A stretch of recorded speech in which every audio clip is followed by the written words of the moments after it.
সরস্বতী পুজো আপমর বাঙালির মনের প্রাণের উৎসব। মাঘ মাসে শুক্লপক্ষে শুভ পঞ্চমী তিথিতে শ্বেত শুভ্রা, শ্বেত পদ্মাসনা, শ্বেত বস্ত্রবৃতা বীণা পুস্তকধারী দেবী সরস্বতীকে আমরা মহাসাড়ম্বরের সাথে ও ভক্তি সহকারে পুজো করে থাকি। নমস্কার দর্শক বন্ধুরা, কেমন আছেন সবাই? আমার আরও একটি নতুন ভিডিওতে আপনাদের সকলকে স্বাগত জানাচ্ছি। আর কিছুদিনের মধ্যেই আসতে চলেছে বাঙালির আরেকটি সেরা উৎসব সরস্বতী পুজো। এই সরস্বতী পুজোয় ছাত্রছাত্রী থেকে শুরু করে আপামর বাঙালি উৎসবের আনন্দে মেতে ওঠে। আজকের ভিডিওতে আমি দেখাবো আপনারা বাড়িতে ঘরোয়া উপাচারে কিভাবে ছোট করে সরস্বতী ঠাকুরের পুজো করতে পারেন। বাগদেবীর আরাধনা কি কি সামান্য উপকরণ দিয়েও করা যায় তা আমি আমার এই গোটা ভিডিওতে আপনাদের দেখানোর চেষ্টা করব। আসুন ভিডিওটি শেষ অবধি দেখুন, আশা করব আপনাদের ভালো লাগবে। বাড়িতে খুব ছোটভাবে সরস্বতী ঠাকুরের পুজো করার জন্য দেখুন আমি আমার পুজোর জায়গাটি একটি খুব ভালোভাবে সাজিয়ে নিয়েছি। একটু রঙিন কাগজ দিয়ে আমি জায়গাটি একটু ডেকোরেট করে দিয়েছি, যেভাবে ছাত্রছাত্রীরা সরস্বতী ঠাকুরের পুজো করে থাকে ঠিক সেইভাবেই জায়গাটি সাজিয়ে নেওয়ার পর আমি একটি ছোট জলচৌকির মধ্যে হলুদ রঙের কাপড় বিছিয়ে নিয়েছি। আর এর পাশেও আমি আরেকটি হলুদ রঙের কাপড় বিছিয়ে নিয়েছি এবং সেইখানে আমি আমার খাতা, বই এবং দুয়াত কালি এইগুলি রেখেছি। এরপর এই চৌকির মধ্যেই আমি মা সরস্বতীকে বসাবো। তার আগে আসুন এই জায়গাটি একটু ভালো করে সাজিয়ে নেওয়া যাক। মা সরস্বতীকে আমি যে জায়গাটির মধ্যে বসাবো সেই জায়গাটিকে ভালোভাবে পরিষ্কার করে এখানে আমি কিছু অক্ষত বা আতপ চাল, গোটা আতপ চাল ছড়িয়ে দেব এবং সেই জায়গায় আমি একটু ফুল বিছিয়ে দেব। একটু ভালোভাবে ফুল দিয়ে বিছিয়ে দিলাম জায়গাটির মধ্যে। এরপর এই জায়গাটিতে আমি মা সরস্বতীকে বসাবো। এই হলো আমার শ্বেত শুভ্র মা সরস্বতী। এরপর আমি মা সরস্বতীকে আমি এই মায়ের আসনের কাছে বসাবো।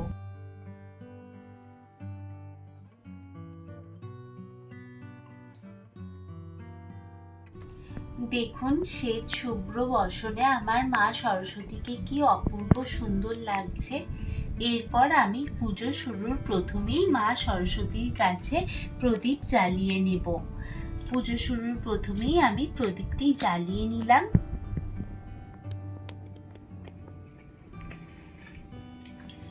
প্রদীপ জ্বালিয়ে নিয়ে আমি মা সরস্বতীর পাশে প্রদীপটিকে স্থাপন করলাম এবং এখানে আমি পুজোর সমস্ত উপকরণ একদম তৈরি করে নিয়েই পুজো করতে বসেছি।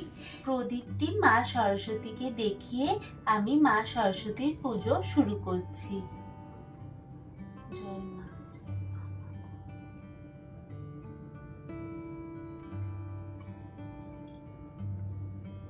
এরপর আমি পুজোর জন্য যে যে ফুলগুলি রাখা আছে তার মধ্যে চন্দন দিয়ে লেপন করে দিচ্ছি এবং প্রথমে আমি মা সরস্বতীর জলাভিষেক করে নেব। তারপর আমি ফুল দিয়ে মা সরস্বতীকে সাজিয়ে নেব। আমার যেহেতু মাটির মা সরস্বতী সেই কারণে আমি তো পঞ্চামৃত দিয়ে স্নান করিয়ে জলাভিষেক করতে পারবো না। সেই কারণে আমি একটি পরিষ্কার গামছার মধ্যে এখানে আমি জল নিয়ে এবং গোলাপ জল নিয়ে আমি মা সরস্বতীর জলাভিষেক করে নেব। পরিষ্কার গামছার মধ্যে আমি নিয়ে নিলাম একটু গোলাপ জল আর জল দিলাম এই গামছাটির মধ্যে জল দিয়ে। এরপর আমি এই গামছাটি দিয়ে মা সরস্বতীকে একটু মুছিয়ে নিয়ে মায়ের জলাভিষেক করে নেব। আসুন মায়ের জলাভিষেক করে নিচ্ছি। এইভাবে হালকা করে মুছিয়ে মায়ের জলাভিষেক করে নেব।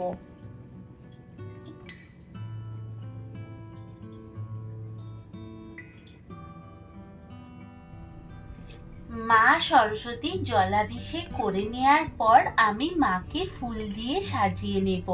তো আমি প্রথমেই তো বললাম আমি চন্দন লেপন করে নিয়েছি ফুলগুলির মধ্যে। এরপর আমি মায়ের জন্য যে হলুদ রঙের গাঁদা ফুলের মালাটি এনেছি সেটি আমি মায়ের গলায় পরিয়ে দেব। ফুলের মালা দিয়ে মাকে সাজিয়ে দিচ্ছি।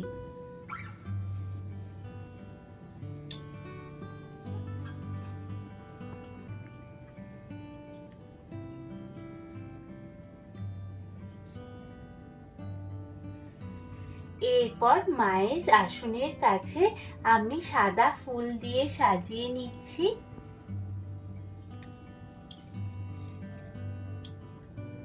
ফুল দিয়ে সাজিয়ে নেওয়ার পর এরপর আমি মাকে সিঁথিতে সিঁদুর পরিয়ে দিচ্ছি। তো মায়ের সিঁথিতে আমি সিঁদুর পরিয়ে দিচ্ছি। মায়ের সিঁথিতে এইভাবে আমি সিঁদুর পরিয়ে দিলাম। লাল চন্দনের টিকাও মাকে পরিয়ে দিলাম।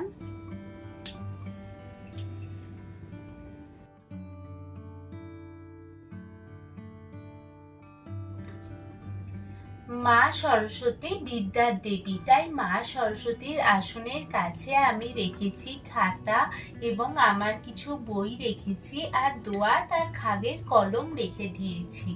এবং এই খাগের কলমের কাছে আমি ফুল দিয়ে দেব, আর এখানে আমি কুল দিয়ে দেব। সরস্বতী পুজোর প্রধান উপকরণ হচ্ছে এই কুল, আর এই কুল আপনারা তো জানেন, আর আপনারাও সেটাই করেছেন ছোটবেলাও আমরা, এবং এখনো আমরা সরস্বতী পুজোর আগে কুল খাই না। তাই মা সরস্বতীর কাছে আমি কুল রেখে দিলাম। মা সরস্বতীকে মঙ্গল অর্ঘ্য নিবেদন করব। মা সরস্বতীকে মঙ্গল অর্ঘ্য নিবেদন করার জন্য আমি এখানে একটি পান পাতা নিয়ে নিয়েছি। পান পাতার মধ্যে সিঁদুর লেপন করে নিয়েছি। রেখেছি শাখা পলা নোয়া, এবং এখানে রেখেছি হলুদ, আর রেখেছি অক্ষত বা আতপ চাল, আর হলুদ ফুল রেখেছি। এবং এর মধ্যে আমি আলতা এবং সিঁদুর দিয়ে মা সরস্বতীকে আমি মঙ্গল অর্ঘ্য নিবেদন করব।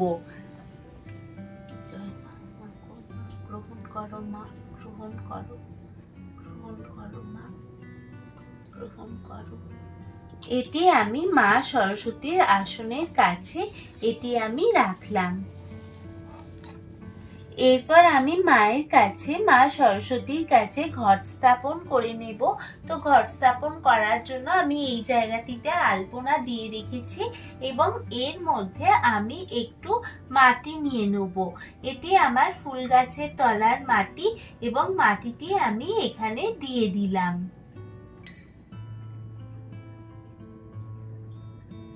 ভিজে মাটি নিয়ে নিতে হবে। আমি এর মধ্যে মাটির মধ্যে সিঁদুর দিয়ে দেব। সিঁদুরের ফোঁটা দিয়ে দিলাম।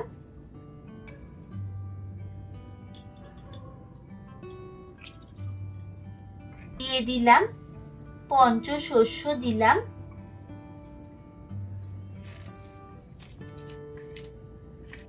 দিলাম দূর্বা। দিয়ে দিচ্ছি পঞ্চগুড়ি, মানে 5টি রঙের আবির এখানে।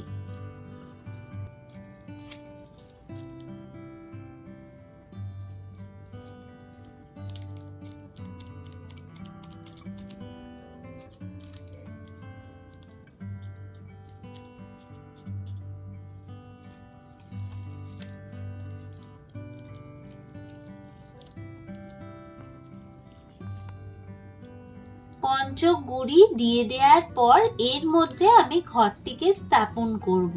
আমি এই জায়গাটিকে তৈরি করে নিলাম। এরপর আমি ঘরটিকে বসাবো। তো ঘট বসানোর জন্য আমাকে প্রথমেই একটি পিতলের ঘট আমি নিয়ে নিয়েছি। আপনারা তামার ঘটও ব্যবহার করতে পারেন, এবং এই পিতলের ঘটের মধ্যে আমি স্বস্তিক চিহ্ন এঁকে নেব। দেখুন এর মধ্যে স্বস্তিক চিহ্ন এঁকে নিচ্ছি।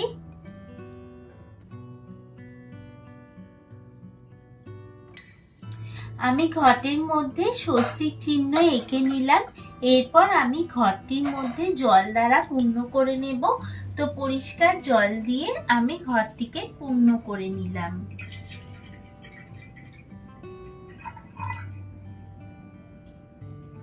এরপর দেখুন জলের মধ্যে অবশ্যই দিতে হবে হলুদ, সুপারি এবং একটি কড়ি। আমি এটি জলের মধ্যে দিয়ে দিলাম। জলের মধ্যে হলুদ, সুপারি এবং কড়ি দিয়ে দেওয়ার পর আমি একটি আমশখা নিয়ে নিয়েছি। এই আমশখার মধ্যেও আমি সিঁদুর দিয়ে লেপন করে নেব।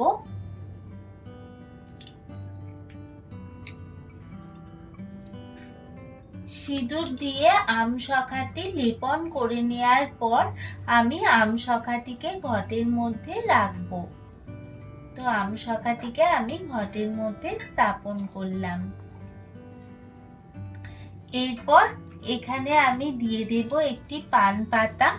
এই পান পাতাটি এই ঘটের মধ্যে দিয়ে দিলাম। এরপর এই কাঁঠালি কলার মধ্যে আমি স্বস্তিক চিহ্ন এঁকে নিচ্ছি।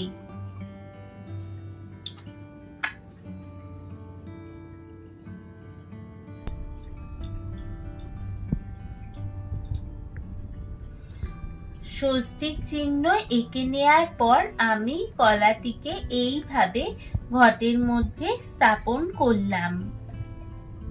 এরপর আমি এই ঘটটি এরপর মা সরস্বতীর কাছে আমি বসাবো।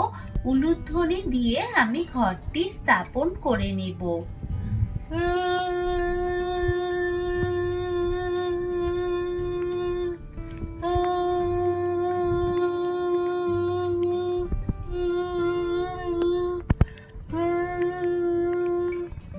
ঘরটি আমি স্থাপন করে নেওয়ার পর আমি ঘটের মধ্যে ঘটাচ্ছাদন হিসেবে আমি একটি নতুন গামছা নিয়েছি এবং এই নতুন গামছাটি আমি ঘটাচ্ছাদনের জন্য ব্যবহার করব। ঘরটিকে আচ্ছাদন বা ঢেকে দিলাম।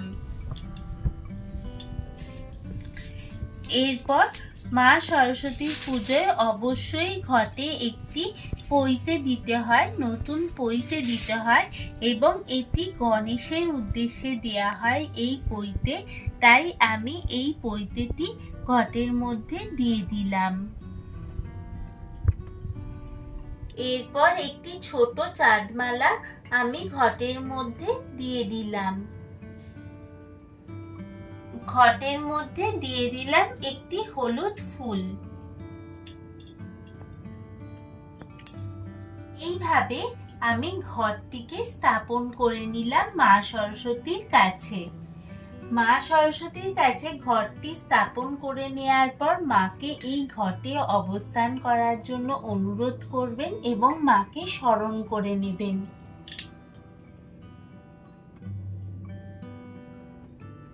মা সরস্বতীর পুজোয় মায়ের ঘটে চাঁদমালা দেওয়া ছাড়াও মায়ের হাতে একটি চাঁদমালা অবশ্যই দেবেন। তো আমি মায়ের হাতে এই চাঁদমালাটি দিয়ে দিলাম। এরপর একে একে সমস্ত নৈবেদ্য মা সরস্বতীর কাছে আমি নিবেদন করছি। প্রথমেই পঞ্চ দেবতার উদ্দেশ্যে আমি একটি নৈবেদ্য সাজিয়ে রেখেছি এবং এই নৈবেদ্য আমি মা সরস্বতীর কাছে নিবেদন করছি। প্রথমে পঞ্চ দেবতার উদ্দেশ্যে নৈবেদ্য নিবেদন করলাম।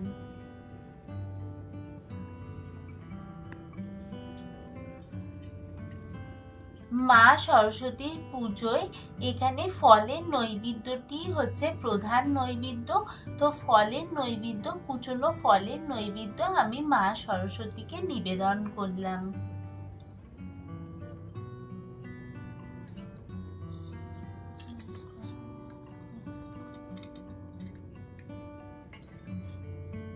এরপর আমি আমার সাধ্যমতো কিছু মিষ্টি মাকে নিবেদন করার চেষ্টা করেছি। তো এই মিষ্টি আমি মা সরস্বতীর উদ্দেশ্যে নিবেদন করলাম।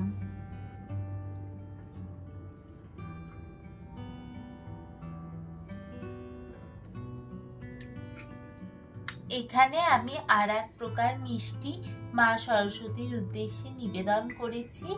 তো মাকে গ্রহণ করার অনুরোধ করছি।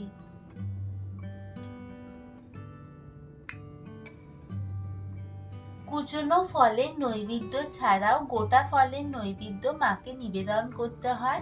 গোটা ফলের নৈবেদ্য মা সরস্বতীর উদ্দেশ্যে নিবেদন করলাম।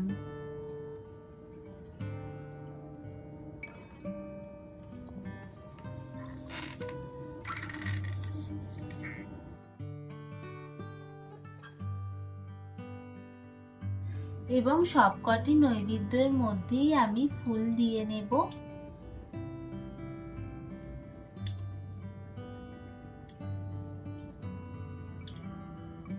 এবং পঞ্চদেবতার নৈবেদ্যে এখানে আমি জল রাখলাম এবং এখানে মায়ের পানির জন্য আমি জল রাখলাম।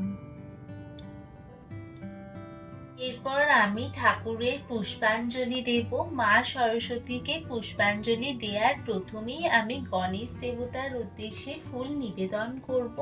গণেশ দেবতার উদ্দেশ্যে পুষ্প নিবেদন করার জন্য বলবো, হাত জোর করে বলবো, এতই গন্ধপুষ্পে ওম শ্রী গণেশায় নমঃ। গণেশ দেবতার উদ্দেশ্যে ঘটে পুষ্প নিবেদন করলাম। এরপর বেলপাতা এবং পুষ্প সহকারে চন্দন সহযোগে আমি মা সরস্বতীর উদ্দেশ্যে পুষ্পাঞ্জলি দেব এবং পুষ্পাঞ্জলি মন্ত্র 3 বার উচ্চারণ করি মা সরস্বতীকে পুষ্পাঞ্জলি দিতে হবে। তো প্রথমেই মা সরস্বতীর উদ্দেশ্যে আমি বলবো, ওম সরস্বত্যই নমো নিত্যং ভদ্রকাল্যই নমো নমো বেদ বেদাঙ্গ বেদান্ত বিদ্যাস্থানেভ্যো এই বচ সাহা এই সচন্দন পুষ্প বিল্ল পত্রাঞ্জলি ওম সরস্বত্যই নমো। মা সরস্বতীর উদ্দেশ্যে আমি পুষ্প নিবেদন করলাম। এরপর হাতে ফুল এবং বেলপাতা নিয়ে আবারও মা সরস্বতীর উদ্দেশ্যে বলবো, ওম সরস্বত্যই নমো নিত্যং ভদ্রকাল্যই নমো নমো বেদ বেদাঙ্গ বেদান্ত বিদ্যাস্থানেভ্যো এ বচ সাহা এই সচন্দন পুষ্প বিল্ল পত্রাঞ্জলি ওম সরস্বত্যই নমঃ।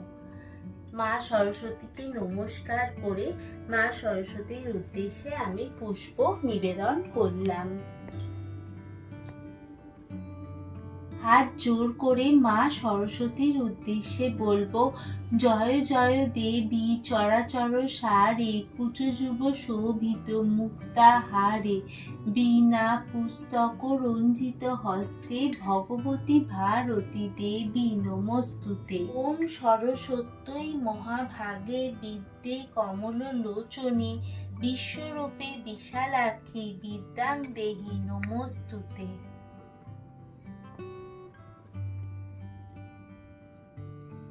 মা সরস্বতীর উদ্দেশ্যে প্রণাম করে নিলাম।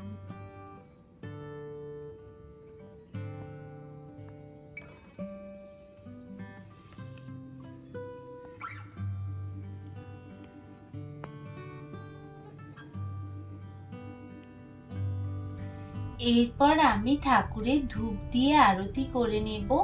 ধূপ দিয়ে আরতি করার জন্য ঠাকুরের সর্বাঙ্গে ধূপটি দেখিয়ে ঠাকুরের আরতি করে নেব।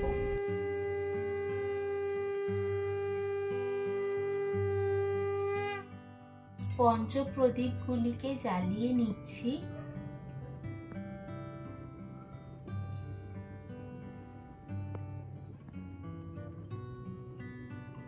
এরপর পঞ্চপ্রদীপ দিয়ে ঠাকুরের আরতি করে নেব। প্রথমে চরণ দেশে 4 বার এবং নাভি দেশে 2 বার এবং মুখমণ্ডলে 3 বার সর্বাঙ্গে 7 বার দেখিয়ে আমি ঠাকুরের আরতি করে নিলাম। শুভ্রা বর্ণা হাস্যময়ী অতি মনোহরা রতন ভূষণ তার সর্ব অঙ্গে ধরা কোটিচন্দ্র প্রভা তিনি করেন ধারণ পরিধানে শ্বেতবস্ত্র শ্বেত পদ্মাসন ব্রহ্মা বিষ্ণু আদি করি দেব অগণন অর্চনা করেন তারে হয়ে এক মন। পঞ্চপ্রদীপ দিয়ে আরতি করার পর এই তাপ আমরা পরিবারের সকলে মাথায় নেব এবং পরিবারের সকলে সেই তাপ মাথায় নিয়ে আমি কর্পূর দিয়ে ঠাকুরের আরতি করে নেব। একইভাবে কর্পূর দিয়েও ঠাকুরের আরতি করে নেব। কলিযুগে কালিদাস মহামূর্খ ছিল, দেবীর কৃপায় সে মহাকবি হল। বাক্যের দেবতা তিনি, বাগদেবী নাম, তার কৃপায় কথা বলি অবিরাম।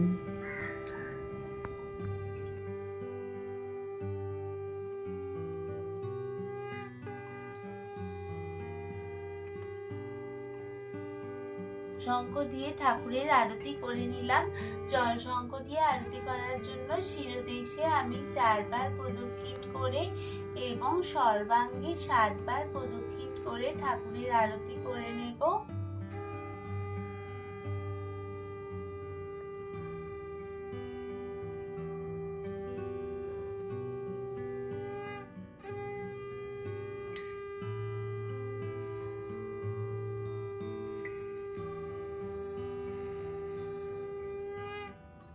এরপর আরতি করে নেওয়ার পর মাকে নিজের মনস্কামনা জানিয়ে মাকে প্রণাম করে নেব।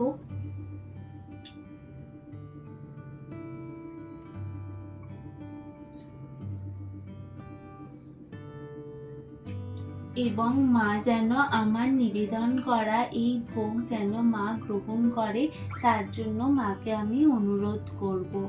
এবং মায়ের কাছে সর্বদা আমার এই প্রার্থনাই থাকবে, আমি যেন জ্ঞানের অধিকারী হতে পারি, জ্ঞান দ্বারা যেন সমৃদ্ধ হতে পারি। এবং মা সরস্বতীকে প্রণাম করে আমার এই পুজো আজ আমি শেষ করব। কেমন লাগলো আমার বাড়ির সরস্বতী পুজো তা জানাতে একদম ভুলবেন না। ভালো লাগলে একটা লাইক ও আমার চ্যানেলকে একটা সাবস্ক্রাইব করে আমার সাথে থাকুন। সকলে ভালো থাকুন, সুস্থ থাকুন, সাবধানে থাকুন। মা সরস্বতী আসছে, মা সরস্বতীর বন্দনা করুন। সকলে ভালো থাকুন। জয় মা সরস্বতী, জয় জগন্নাথ।